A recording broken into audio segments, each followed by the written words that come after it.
everyone, Nathani Fantano here. It's the Life Professor, and today we're going to be doing a little review of Nevermind, the seminal 1991 album by Nirvana. Nevermind is, of course, one of the most important albums ever released in the history of rock music, completely changing the musical landscape from the hair metal bands that came before and introducing the 90s as we would come to understand it. The 80s had a really good underground scene that had been bubbling under the surface for many years, but this was the album that pushed it into the mainstream, specifically doing so with its opening track. Smells Like Teen Spirit is one of the most iconic songs of all time, almost to the point of like ad nauseum the words that have been spoken about it. It really is just kind of a song that cracked the code for like what a rock song should be. And you can see that in its infinite influence on the songs that came after that. Its clean guitar intro followed by this explosive chorus. Kurt was, of course, not the first one to come up with this,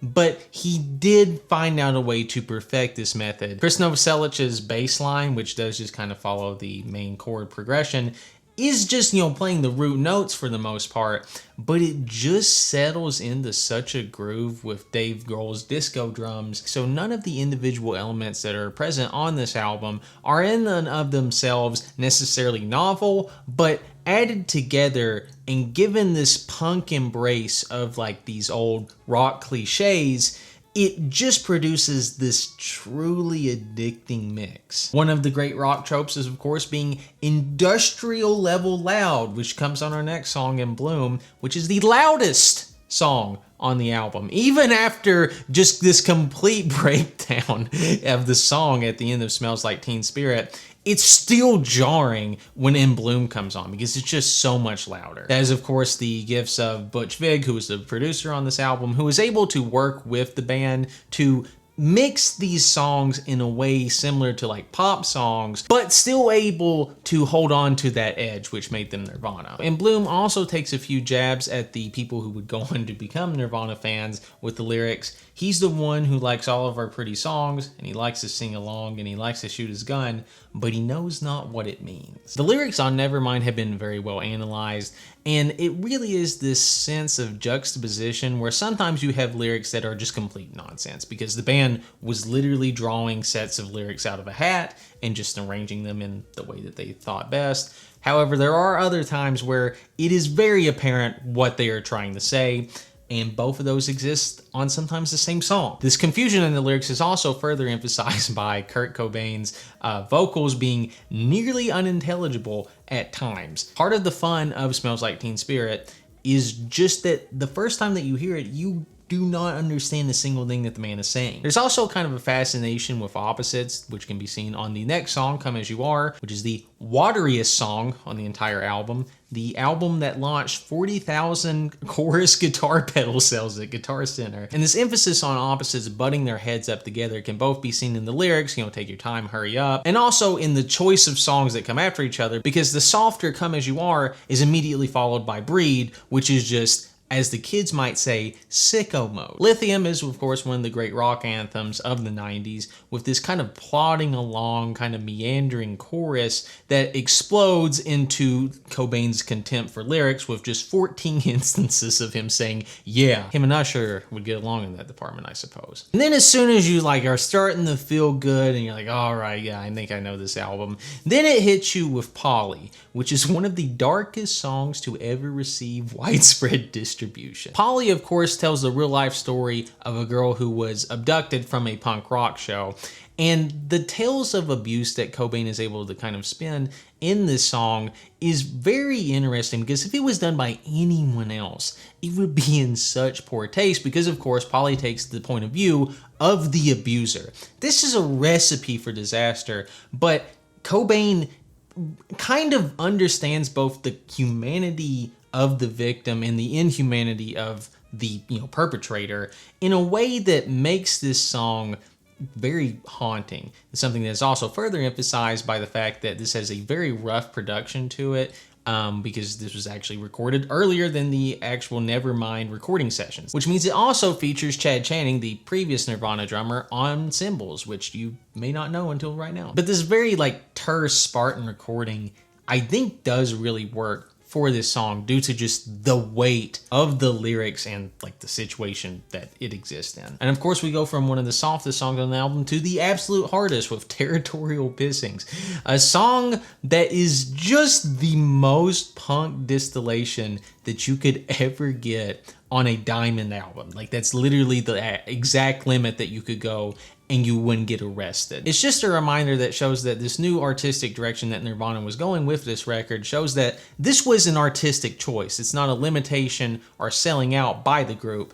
They can go as hard as they want. They like where they're currently going. It also features the wonderful line of just because you're paranoid doesn't mean they're not after you, which is something that all people off their meds always want to hear. I mentioned that Nirvana kind of wholeheartedly bought into these rock tropes, and we even get our own, musical freak out breakdown a la Whole Lotta Love in the next track, Drain You. Now I'm going to be fully honest with you. Whenever I listened to this song as a teenager, I did not like it. As the years have went on, I have come to like it more. I think that it has its place on the album. It just kind of seems to not have the energy that I feel on the rest of the album. But then again, sometimes I listen to it in the context of the album and it just makes complete sense. I think that the freak out section in the middle also just kind of breaks up the pace that we're used to. So I don't know. I don't hate the song, but it's not my favorite. But it is followed by what is definitely my favorite Nirvana bass line with Lounge Act, a song that features like the slinkiest, longest bass line that just goes on and meshes in no way, shape, or form with the guitar chords that Kurt is putting down on this track, or at least it shouldn't, but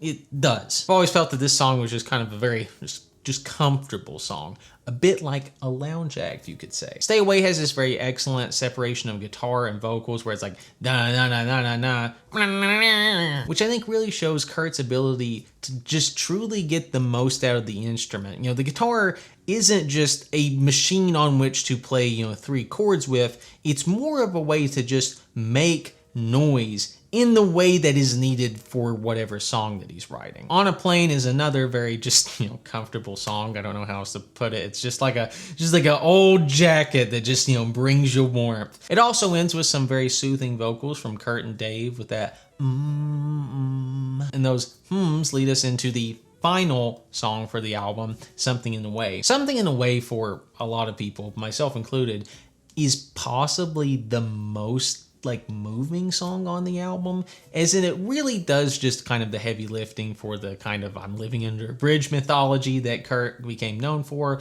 but also in a way that it shows his lyrical ability in kind of the Max Martin school of writing, in that the emotional meaning of the words is far superior to the literal definition of what he's saying. Whenever Kurt is saying it's okay to eat fish because they don't have any feelings, that means nothing. But emotionally, it is of tectonic importance. Butch Vig's production really comes through on this song, because if you're listening with headphones on, it really does just feel like Kurt is whispering into your ear. Kurt really just always had that ability to speak to everyone's inner teenager. Butch Vig would say, even though that you couldn't quite tell what he was singing about, you knew he was as intense as hell. Something in the Way is, of course, the fake out end track for the album, which immediately precedes the real hidden track of Endless Nameless, which is not hidden on streaming services, but that was the way the 90s were. And for what is just a completely atonal just gargle of music, God, do I love it. It shows just how good that Kurt is, because I would not listen to anybody else do this,